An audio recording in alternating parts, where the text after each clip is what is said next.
This is an antique Singer 127 with Sphinx decals. It's from 1925.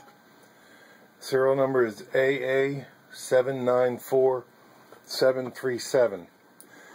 It's got a hub that you can mount a motor or a hand crank. I have a hand crank on it for demonstration purposes only. It's not included in the auction, and neither is the wood base. These are mine. It's basically a treadle machine, but can be fitted with those, and it also has a notch behind the rear cover if you want to add a light.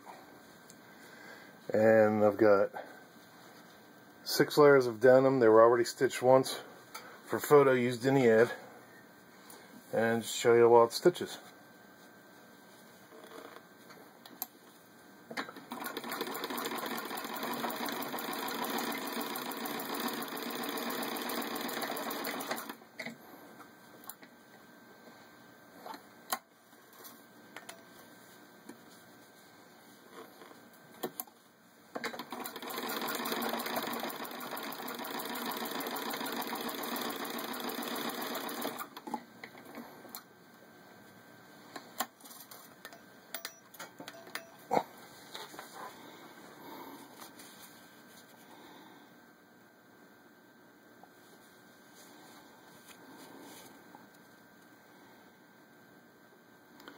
Now you can see it's got equal stitch on both sides.